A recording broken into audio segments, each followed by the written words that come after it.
Let me tell you something. Sometimes the people who smile the brightest in your home are the same ones who test your boundaries the hardest. You try to stay respectful. You try to keep the peace. You try to protect your baby. But then comes the moment when someone crosses a line so clearly drawn that you cannot stay silent anymore. And that day for me was the day I asked my mother-in-law not to smoke in the room where my baby was sleeping. And she looked me in the eyes, smiled, and did what she wanted anyway. That was the moment I realized. This was not about a cigarette. This was about control, about respect, about a mother defending her child. And everything that happened after changed my entire view of what family truly means. The house was wrapped in the kind of silence that only new parents truly understand and treasure. After hours of rocking, pacing, whispering, soothing, and holding my tiny baby against my chest, he had finally drifted into that deep, calm sleep that feels like a rare and precious victory. I could feel the tension leave my shoulders, and I allowed myself a slow, quiet breath, as if even the air I exhaled could wake him. Every movement felt like it required planning and care, because when a newborn sleeps, the entire world pauses and nothing else matters but that peaceful rise and fall of a tiny chest. I remember standing by the doorway of his room, watching his face relax into that sweet, fragile expression that only a sleeping baby has. His eyelashes rested softly against his cheeks and his little hands curled next to his chin. Everything felt pure and safe and soft. That room was his sanctuary, and it was the one place where I demanded absolute protection for him. I moved slowly, backing away with the careful, light steps of someone who knows that a single noise can undo hours of work. I wanted to enjoy the quiet, the stillness, the moment where I felt like I was doing something right. But that peace lasted only seconds. The sharp, bitter scent hit me first. I felt it before I fully understood it. It slid into the hallway like a shadow creeping under a closed door.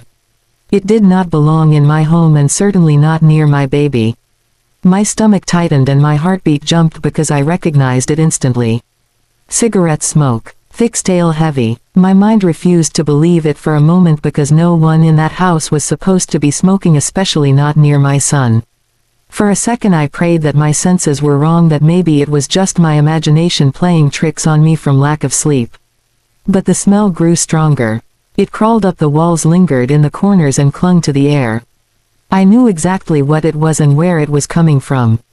My pulse quickened because I knew my mother-in-law was somewhere in the house. I had asked her before, kindly, gently, respectfully, to avoid smoking indoors for the sake of the baby. I had explained how sensitive newborn lungs are, how even a little exposure can cause problems. She had nodded, said she understood, acted as if she cared. So when the smell hit me, I felt a mix of disbelief, frustration, and an ache deep in my chest, because it meant boundaries had been ignored once again. I followed the smell step by step, with dread building inside me. It led me to the room across the hall from where my baby slept. The same room I had just walked away from. I pushed the door open slowly, hoping desperately that I was wrong. But the moment the door opened, the smoke hit me full force, thick enough that I felt it in my throat. My eyes watered instantly, and I could almost feel the invisible danger stretching toward my baby's room. There she was, sitting comfortably on the edge of the guest bed with a cigarette between her fingers, as though she were sitting outside on a porch instead of in the room that shared a wall with my newborn son. She looked completely relaxed, legs crossed, one hand resting on her knee, the other holding the cigarette like it was nothing. The smoke drifted upward, curling and twisting through the air before spreading outward in gentle, lazy clouds. It was the kind of sight that made my stomach knot and my blood heat, because it showed not only carelessness but disrespect. I stood in the doorway for a moment, taking in the scene, trying to gather my thoughts. I did not want to shout or accuse or create a storm. I wanted to protect my child without turning the house into a battlefield. So I swallowed the rising anger and softened my voice, though my heart was racing. I said, "Mom, please, not in here. The baby is sleeping." My voice trembled slightly, but it was steady enough to carry the message clearly. She turned her head just enough to glance at me. Her face held no surprise, no guilt, no concern. Her eyes flicked to mine for half a second, then drifted back to the cigarette like my words were nothing more than a small annoyance. The smoke continued to rise, the bitter smell filling the room. I waited for a reaction, for an apology, for even a moment of acknowledgement. Instead she took another slow drag and looked around, almost bored. I felt something inside me twist because this was not a misunderstanding. This was a choice to ignore the simplest boundary, a choice to place her habit above my child's health, a choice to show me exactly how little my concerns mattered to her. And that realization stung in a way I was not prepared for.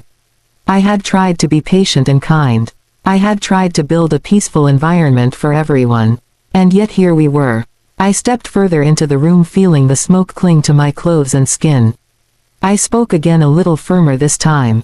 The baby is right there. He cannot breathe this in. Please do not smoke inside. My voice cracked slightly because the situation felt so deeply wrong. I hoped maybe this second attempt would reach her. Maybe she would put it out, see the seriousness, understand that this was not about me. It was about the tiny fragile life sleeping just a few feet away. She gave a small sigh like someone being inconvenienced. She flicked the ashes into a small ceramic mug on the nightstand and muttered something under her breath that I could not fully catch, but the tone was unmistakable.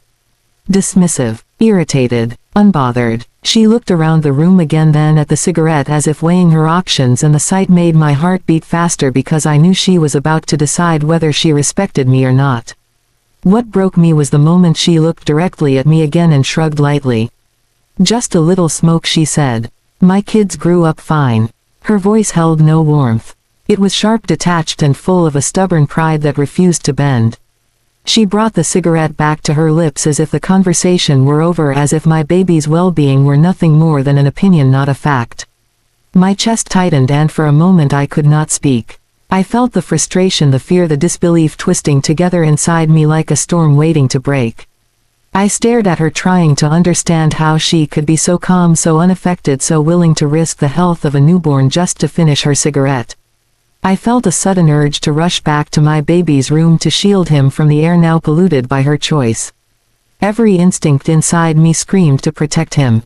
I stepped backward, still watching her and the smoke swirling through the air. I felt a heaviness in my throat because I knew this moment marked a shift. A line had been crossed and I could not pretend it had not happened. The soft, safe home I was trying so hard to build now felt invaded by something careless and harmful. I turned toward my baby's room again with urgency because all I could think about was keeping him safe, keeping the air around him clean, keeping his tiny lungs untouched by someone else's disregard. As I walked back toward his door, the smell followed me, lingering in the hallway like a threat I could not escape. I paused outside his room, my hand on the doorframe, feeling anger rise like heat in my chest.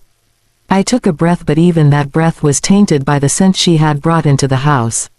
And in that moment, standing there listening to the quiet breathing of my tiny child, I knew something inside me had changed forever. She did not argue and she did not apologize, and for a moment I wondered if she had even heard me at all. It was as if my voice floated right past her and dissolved into the haze of smoke drifting through the room. She sat there with her back straight and her shoulders relaxed, like nothing I said held any weight in her world. She stared ahead with this look that felt strangely calm, and it made my heart pound harder because it told me everything I needed to know about how she viewed my role as a mother. Then, without so much as a nod or a word, she lifted the cigarette again and took another slow breath in. I watched the glowing tip brighten and then fade as she released another thick cloud of smoke into the air. She exhaled with a kind of careless ease, as though she were in her own private space rather than in a home where a newborn slept only steps away. The smoke curled upward, spinning itself into patterns before spreading out across the room. It felt like a quiet slap to the face. A deliberate dismissal. A silent announcement that my words were not powerful enough to shift her choices. My throat tightened as I tried to understand how she could act so unaffected by something so serious. I had spoken calmly and gently and with clear reason, yet she had ignored everything. I felt this slow, heavy ache building inside me, like disappointment mixed with fear. It stung sharply because it was not just about the moment. It was about the meaning behind it. The message that my motherhood did not matter to her. My concerns did not matter. My boundaries were nothing but suggestions that she could choose to follow or ignore based on her personal comfort. She flicked the ashes into the mug again, and the soft sound felt louder than it should have been. She looked around with this bored expression, like she was waiting for me to finish whatever emotional moment I was having so she could return to her peace. She did not look at me with understanding or remorse or even basic respect. Instead she carried herself with the same attitude I had seen many times before. The one that said she believed she knew better. That she had lived through motherhood and therefore she was the authority in all things. That my feelings were just noise. Then came the words that truly hit me. It is just a little smoke. My kids grew up fine. She said it with a tone so flat, so dismissive, so casually superior that I felt something inside me go still. Her voice carried no hesitation. No awareness. No understanding of how deeply those words cut. She said it like she was presenting an irrefutable fact rather than expressing an opinion rooted in habit and denial. She said it like I was overreacting, like my fear for my baby was nothing more than a dramatic display. I felt the air shift around me as if her words had changed the atmosphere itself. My chest grew tight and my breath felt shallow because I knew that her statement was not simply about smoke. It was about power. It was about who got to make decisions. It was about what she believed she had the right to do inside my home and around my child. She had minimized the danger and dismissed my concerns in one swift motion, and it left me standing there unable to move for a moment. I stared at her in silence because I did not trust my voice. I could feel anger rising inside me, but it was not loud or explosive. It was quiet and sharp, like a thin blade pressing against the inside of my ribs. It made my hands tremble slightly. My thoughts raced in several directions at once. I wanted to grab the cigarette and put it out. I wanted to yell. I wanted to shield my baby from the air that still carried traces of her decision. But most of all, I wanted her to understand. To see. To care. Yet she sat there utterly unbothered, eyeing the cigarette like it was precious while my baby's health was reduced to a faint afterthought. The part that rattled me most was how genuinely she seemed to believe her words. As if the world had never changed since the time she raised her children. As if new science, new warnings, new research meant nothing. As if her lived experience decades ago overpowered the actual medical dangers of today. But deeper than that was the painful truth that she believed her experience outranked my authority as a mother. She saw me as a young woman still learning, still stumbling, still unsure. Someone who fussed over things that she considered trivial. She tapped her foot lightly on the floor, then leaned back with a sigh of annoyance. It was the sigh of someone who felt burdened by rules they did not accept. Someone who believed they had earned the right to do as they pleased simply because they had lived longer and raised children already. The entitlement in that small gesture echoed louder than any argument could have. It felt like a challenge. A push. A message carved into the air between us. A message that said, you do not get to tell me what to do. And that message burned. I tried to form a response, but my words felt tangled. I wanted to remind her that times have changed and that we know so much more about the risks now. I wanted to remind her that this was not her home. I wanted to remind her that this was my baby and my rules and my responsibility. But each thought collided with the next until all I felt was a deep raw frustration that made my skin feel hot. Her hand pressed the cigarette to her lips again and she inhaled once more. The glow brightened, the smoke rolled out of her mouth and she turned her head slightly as if to angle it away from me. The attempt to appear considerate only made it worse because it showed that she understood what she was doing, yet she chose to continue anyway. She was not clueless. She was not unaware. She was simply unwilling to change. In that moment I realized how fragile the balance had been between us. I had tried to be respectful because she was family. I had tried to be patient because she was my husband's mother. I had tried to be understanding because she was older and set in her ways. But none of those reasons could justify risking the health of an innocent child. None of those reasons could excuse her deliberate disregard. My heart pounded harder as I stepped closer to the doorway. The smell clung to my hair and clothes. The air felt heavy. I felt like I was sinking into a space where my voice did not matter. Where my feelings were treated like inconveniences. Where my role as a mother was viewed as secondary to her comfort and her habits. I opened my mouth to speak again, but she raised her hand slightly like she was dismissing a waiter. She did not even look at me.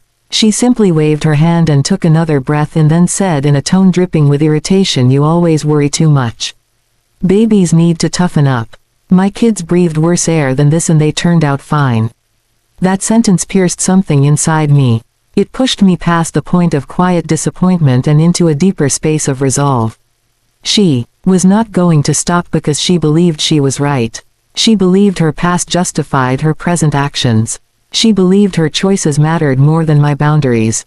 And she believed that I should accept her decisions without question or protest. I felt my pulse in my temples. I felt fear for my baby. I felt fury at being dismissed.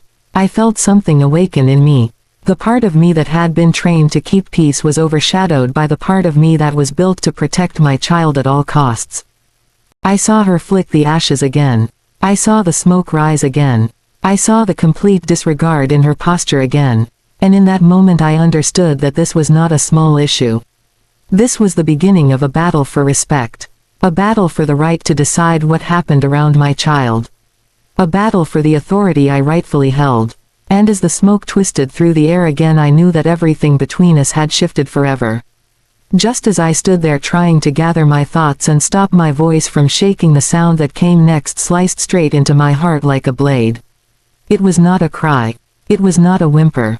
It was a cough, a small weak choking cough from my tiny baby. A sound so soft yet so sharp that it made everything inside me freeze for a moment. That cough cut through the house like a siren because I knew instantly that it was not random. It was not normal. It was not harmless. It was the smoke that should never have been anywhere near him. My body moved before my mind could keep up. I rushed past the doorway with the kind of fear that comes from a place deeper than thought. My heart thundered against my ribs and my breath grew tight as I ran toward my baby's room. Every step felt like it carried the weight of 1,000 fears. My hands shook as I reached for the doorknob and pushed it open. The moment I stepped inside I could feel it. The air was not the same. It felt heavier, denser, tainted by what had drifted in from the hallway. My baby was lying there in his crib, his face turning red with tiny sounds coming from his throat as he tried to breathe through that small cough. His eyes were scrunched shut, his little fists were curled tightly and his legs kicked with a kind of helpless discomfort. It was the kind of sight that can break a mother's heart instantly. I leaned over and scooped him into my arms, feeling the warmth of his tiny body trembling slightly against my chest. I pulled him close, pressing my cheek gently against his soft head, whispering, it is okay, I am here." But it was not okay. Not at all. I could feel this rushing mixture of panic and fury swirl through me as I tried to soothe him, rocking him slowly while his small coughs pressed against my chest like painful reminders of the danger he had been exposed to. I breathed him in, and even that terrified me because the faint scent of smoke clung to the fabric in the room. I felt like the air had betrayed me. Like my home had allowed something toxic to slip inside while I was trying so hard to keep everything pure and safe for him. Behind me I heard footsteps. Slow, measured footsteps. The kind that do not belong to someone who is concerned or worried or even remotely aware of the damage they have caused. The footsteps reached the doorway and then stopped. I did not turn because all I could focus on was my child. His breathing, his curled fists, the tiny coughs shaking his small chest. My voice cracked as I whispered to him again and again, hoping to calm him, praying that the fumes had not reached him too deeply. Then the voice came, her voice, unmoved, unshaken, unbothered. "I do not know why you are so dramatic," she said. "Babies cough. It is normal." And that sentence hit me like a punch because it was spoken with the same arrogance and indifference she had shown earlier. She stood there watching me hold my coughing newborn, yet she did not seem to register the fear on my face or the danger she had caused. She saw only what she wanted to see. A mother overreacting. I turned my head just enough to see her standing with her arms crossed and her expression twisted in annoyance rather than concern. She looked at me as though I was the one disrupting peace. As though my worry was an inconvenience. As though my fear was unnecessary. The smoke lingered in her hair, in her clothes, in the air around her, and it made my chest tighten further. I wanted her to feel what I felt. I wanted her to understand. But she stood there untouched by guilt. My baby let out another small choking sound and my heart splintered. I rocked him more urgently now, whispering soft shushes into his ear and running my hand gently along his back. His breathing began to settle a little, but the cough lingered, and every time it came it sent a jolt of fear through my entire body. The thought of his tiny lungs inhaling that smoke made my stomach twist into knots. I felt tears sting my eyes, but I blinked them back because I knew I needed clarity, strength, and firmness right now. Behind me she scoffed. An actual scoff. "I do not know how mothers today survive," she said. "You panic over everything. Babies need strong lungs, not overprotection." Her voice carried this sense of superiority, like she was offering wisdom rather than ignorance. And hearing that while my baby struggled to breathe made something inside me snap. Not loud, not explosive, but clear, sharp and final. Something in me shifted. The gentle, patient version of myself stepped aside and the protective mother rose fully. I turned enough to face her while still holding my baby against my chest. My voice came out low but steady because the fear in me had turned into something stronger. Something that refused to be stepped on any longer. "He is coughing because of the smoke," I said. "He is coughing because you ignored what I asked. You put him at risk." My voice trembled at the end, not with weakness but with the weight of truth. She rolled her eyes, actually rolled her eyes, as though I had just told her something trivial, as though I was a child speaking nonsense. She shook her head and stepped back slightly, like she wanted to distance herself from what she considered an emotional storm. "Babies are resilient," she replied. "You worry too much. I raised 3 children and they are all fine. One little breath will not hurt him." Her words felt like poison dripping slowly into the room. I stared at her in disbelief because even now, with the evidence right in front of her, with my baby coughing in my arms, she still refused to accept responsibility. She still refused to acknowledge that what she did was wrong, dangerous and unacceptable. Her stubbornness felt like a wall made of stone. Unmoving, uncaring, impenetrable. My baby's breathing softened a little as I continued to rock him. His tiny fingers relaxed just slightly against my shirt, but the memory of those first coughs still echoed in my mind like a haunting reminder of how fragile he truly was. I kissed the top of his head, feeling the soft warmth of his skin and knowing with absolute certainty that nothing mattered more than keeping him safe. I felt my heartbeat settle into a slower, more determined rhythm. The fear was still there, but now it lived beneath a rising certainty. A certainty that I could not allow her dismissal to continue. A certainty that I had to protect my baby not only from the smoke but from the attitude that allowed it. A certainty that the next words that left my mouth would mark a turning point. She stared at me, waiting for me to calm down, waiting for me to give up, waiting for me to let it go. But I had crossed a threshold that could not be uncrossed. I looked down at my baby, who was finally breathing a little more evenly, his face pressed against my chest, his tiny coughs fading into soft breaths. And I knew. This was not just about one cigarette. It was not about one incident. It was about something much bigger. It was about respect. It was about boundaries. It was about responsibility. It was about motherhood. I stepped back from the crib, holding him tightly and taking in the faint smoky scent. In the room that made my stomach twist. I knew cleaning it would not erase the memory of this moment. I knew that no matter how much air flowed through the window later, I would remember the feeling of fear that had struck me when he coughed. Behind me she sighed loudly again, as if she were the victim of some unreasonable rule. "You make everything such a big deal," she said. But her voice sounded distant now. Diminished. Fading under the weight of the truth that had settled inside me. I whispered to my baby again, promising softly that he was safe now, that I would always protect him, that nothing and no one would come before his well-being. And in that moment the fire that had been building inside me finally found its purpose. It was no longer just anger. It was clarity. It was strength. It was the rise of a mother who had finally reached her limit.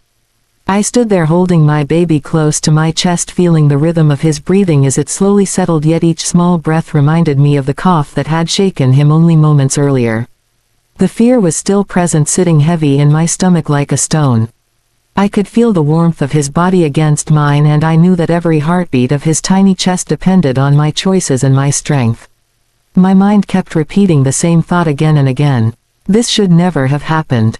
Not in my home. Not near my child. Not under any circumstance. I looked toward the doorway where she still stood, watching me with that same familiar expression of irritation and disbelief, as if I had disrupted her afternoon rather than responding to a danger she created. Her arms were crossed lazily over her chest and she leaned slightly against the doorframe, giving off the posture of someone who believed she was above the conversation. Her presence filled the room with a tension that made my skin crawl, because I knew she felt no remorse, no worry, no accountability. I shifted my baby gently in my arms and took a slow breath, trying to keep my voice steady though my heart thudded fiercely against my ribs. I spoke quietly but firmly, telling her that she needed to leave the room. She raised her eyebrows like she found my request ridiculous, and I could see the resistance rising in her eyes. She opened her mouth as if to challenge me again, but something in my gaze must have caught her attention. Something sharper, something unyielding, something she was not used to seeing in me. She stepped back a little. Not far enough to show respect, yet far enough to show she sensed a change of tone. I walked toward the rocking chair and sat down, holding my baby and humming softly, trying to help him settle completely. As I rocked gently back and forth, I felt this simmering anger grow inside me, but it was not loud or wild. It was controlled and clear, shaped by the realization that I could no longer allow her behavior to continue unchecked. I had been patient long enough. I had been understanding long enough. I had been trying to keep peace for the sake of family, but peace built on disrespect is never real peace. Behind me I could hear her sigh again. A long deep sigh filled with annoyance, not concern. Then she said, "There is no need to act like this. You were making a small thing into something big." Her voice was flat and dismissive again, and hearing it felt like pouring salt into a wound. I kept my eyes on my baby as I rocked him and felt his breathing slow into something more steady. My hand moved in soft circles on his back while inside my chest a resolution formed slowly like iron hardening. I stood up again after he began drifting back into a light sleep, and I held him against my shoulder as I moved toward the doorway. She was still there, and her face twisted into a mixture of impatience and superiority. I took a deep breath and said, "We are going downstairs. Please follow me." My tone was steady and firm, more than it had ever been with her. She hesitated for a moment, but she eventually turned and walked ahead of me. As we moved down the stairs, I felt the air shift slightly, and I hoped that the further we got from the smoke, the better it would be for my baby. I held him tightly, feeling every small movement of his body. When we reached the living room, I motioned for her to sit down, but she stood instead, arms still crossed like a wall I needed to break through. Her eyes scanned my face, searching for weakness, something she could push against. But I had none left. Not after what fear had done to me. I took a deep, steady breath and began speaking. My voice was calm, but the strength in it surprised even me. I told her plainly and directly that her actions were unacceptable. I told her that smoking inside the house, especially near the baby, was dangerous, irresponsible, and disrespectful. I told her that I had asked her kindly before because I had hoped she would understand and respect a simple boundary. But her refusal to listen and her dismissal of my concerns had placed my child at risk. She opened her mouth to interrupt, but I lifted my hand slightly and she stopped. That moment told me everything. She was not used to being told no. She was not used to being confronted. She was not used to being held accountable. She was used to being the authority, the one whose opinions shaped the household. She was used to having her way without question. But this was not her house, and this was not her baby. And I was not the same woman she thought she could talk over and ignore. I continued speaking slowly and clearly, telling her that my role as a mother gave me the ultimate responsibility to protect my child, even if that meant upsetting people, even if that meant creating conflict, even if that meant drawing lines she would not like.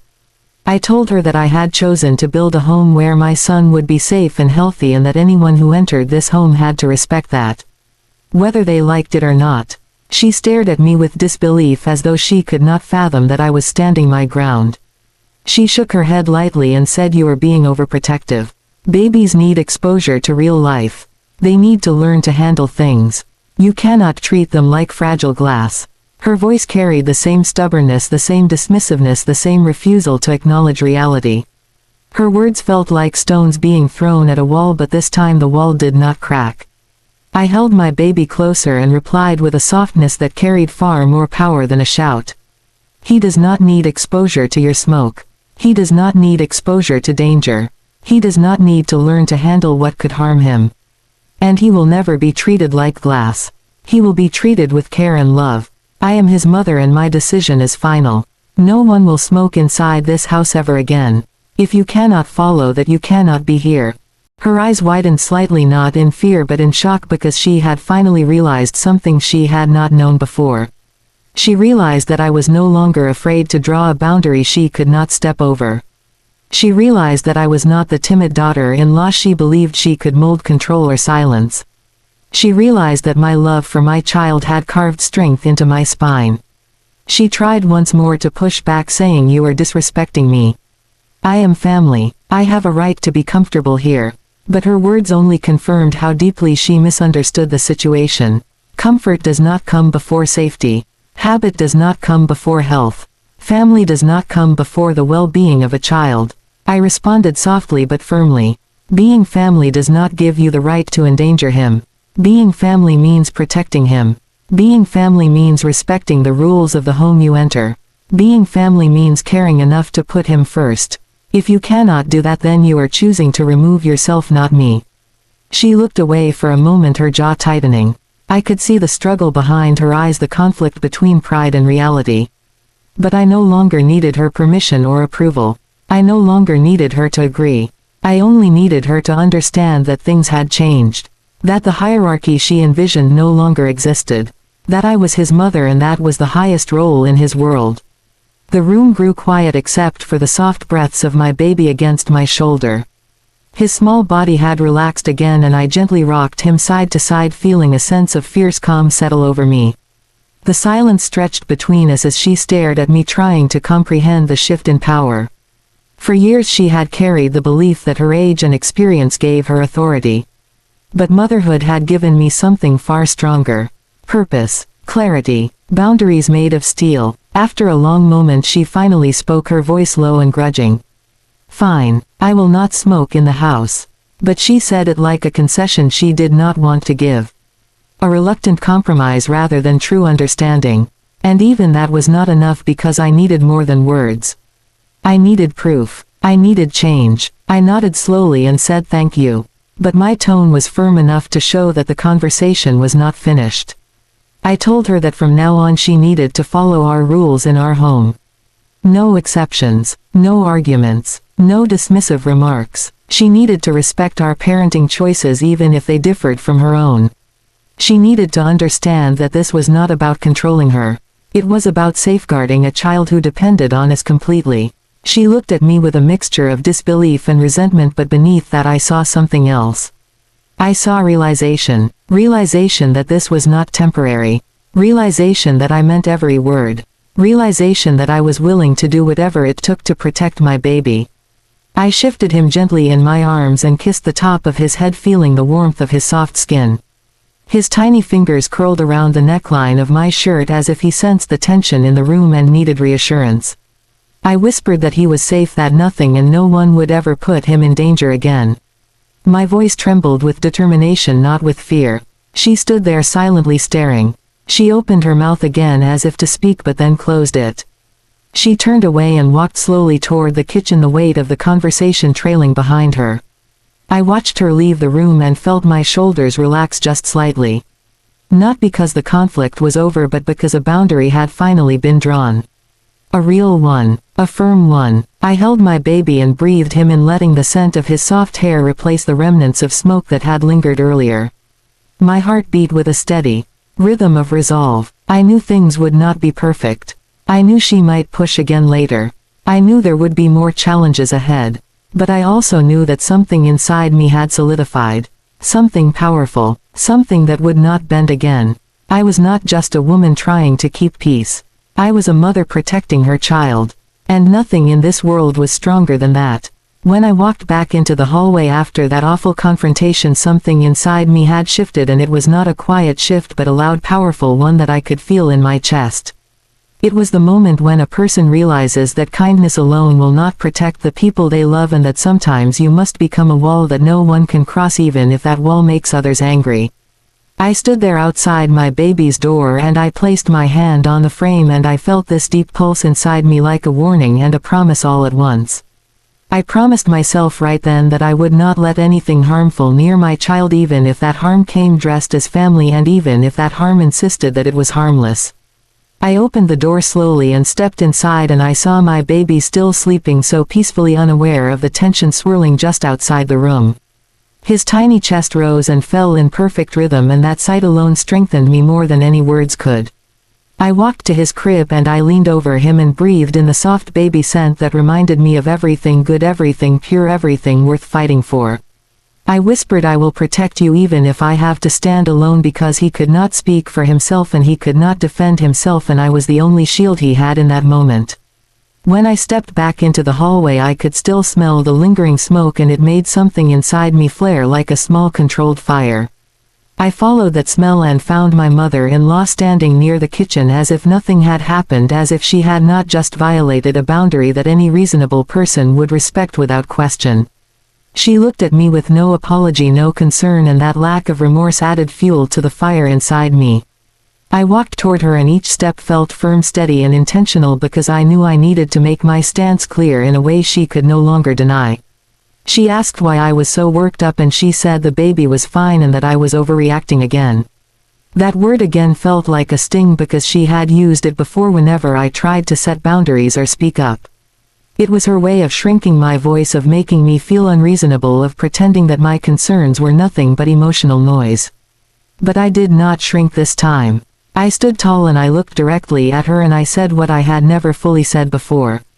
I told her that my baby's health and safety came first every time, and that if she wanted to be in his life she had to respect the rules of this house, especially the rule of no smoking inside.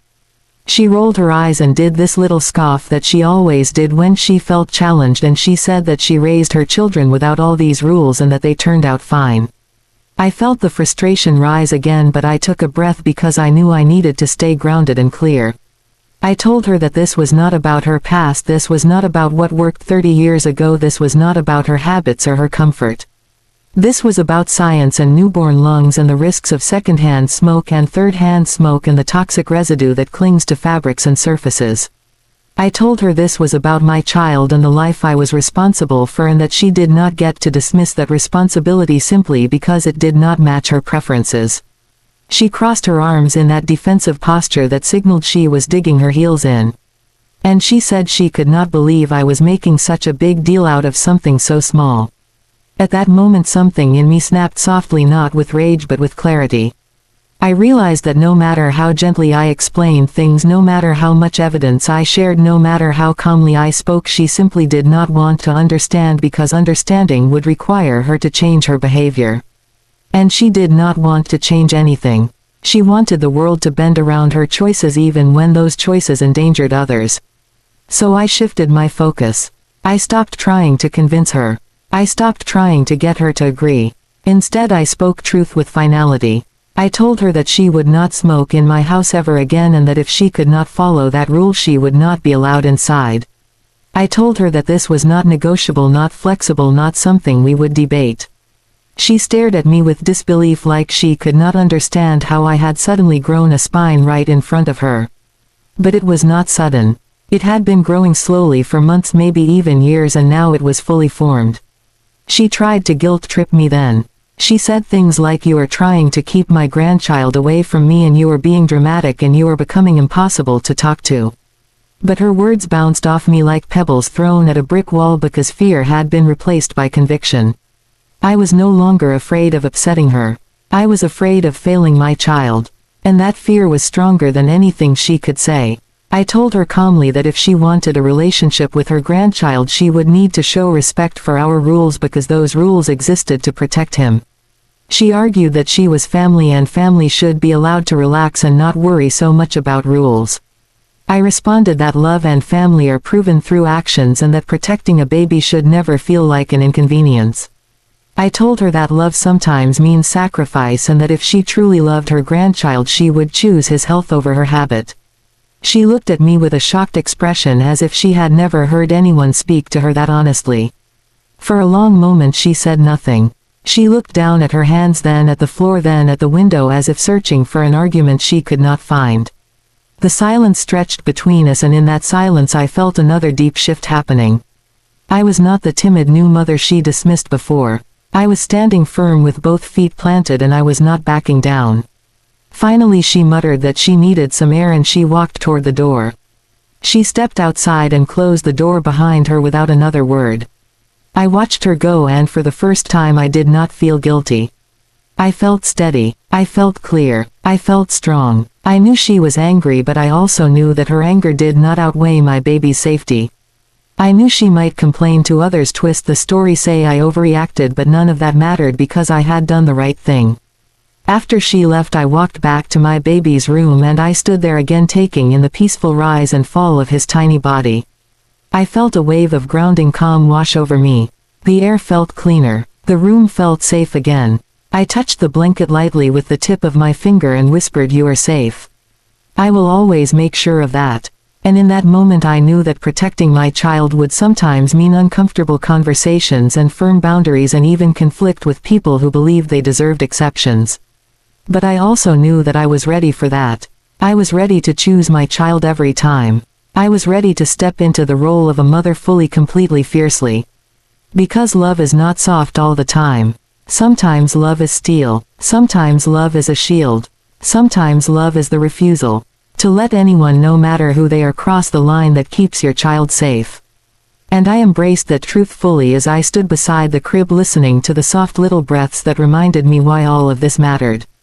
In the days that followed the confrontation with my mother-in-law, the atmosphere in the house felt different, and not in a chaotic or dramatic way, but in a quiet, steady way that felt like the shift of a tide. I noticed things I had ignored before. I noticed how much lighter the air felt without the constant worry of whether she would suddenly light a cigarette near the baby.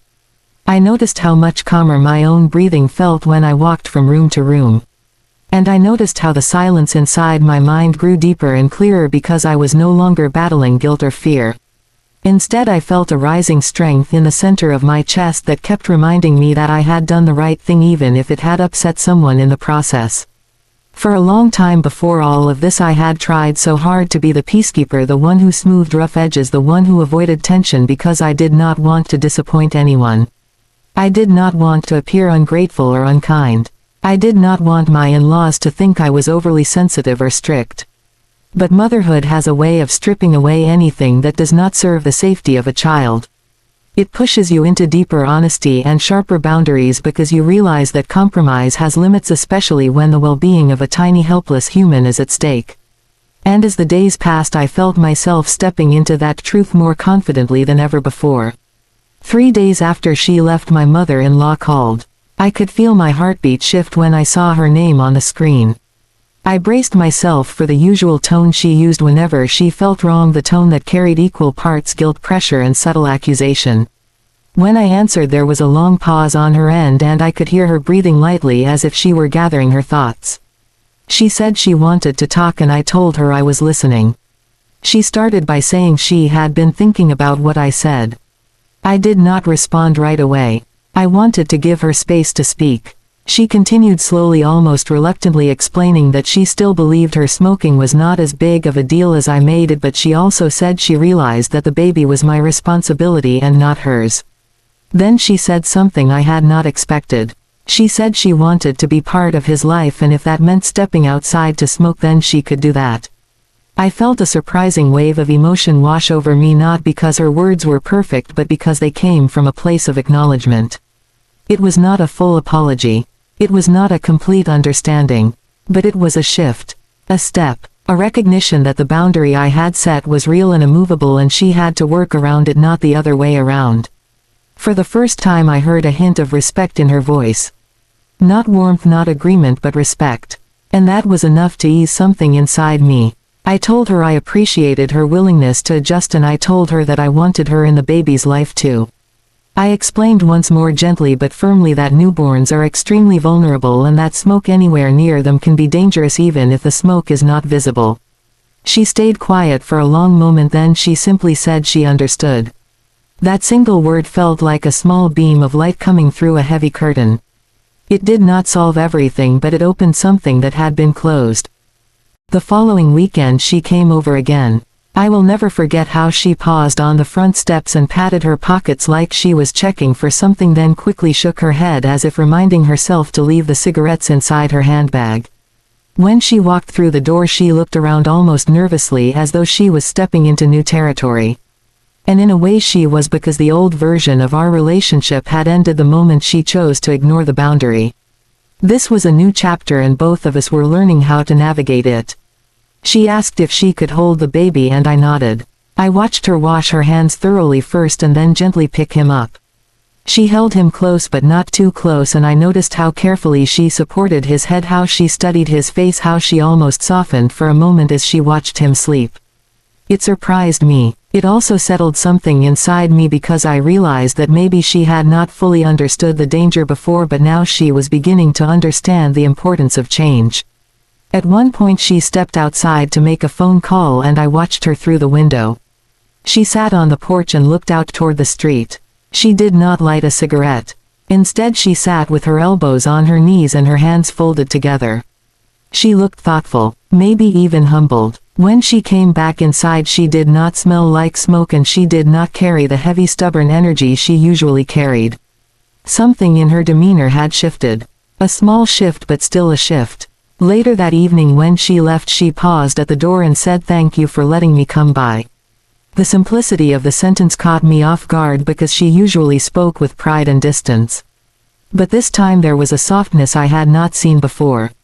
I nodded and said, "You are welcome." And I meant it. For the first time in a long while I did not feel anxiety rising in my chest as the door closed behind her.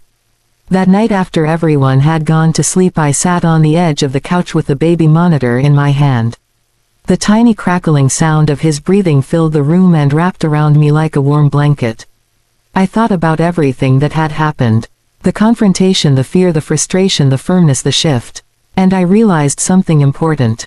I had not only protected my baby, I had also found a version of myself that I did not know existed.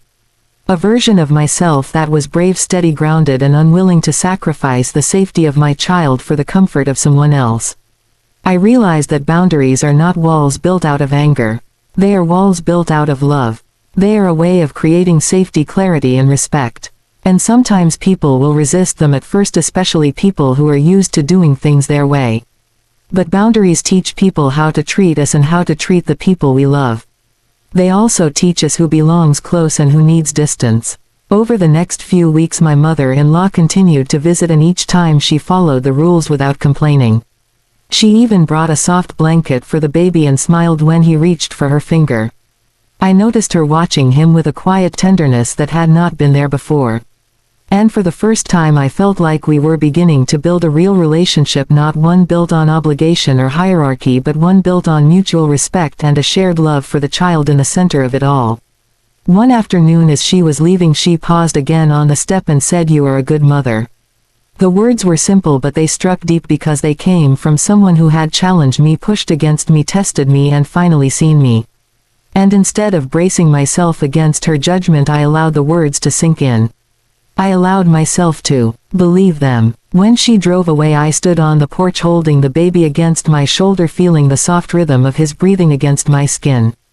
The sunlight warmed us both and the world felt steady and calm. I knew that there would be other challenges ahead because motherhood is filled with unexpected storms and shifting tides.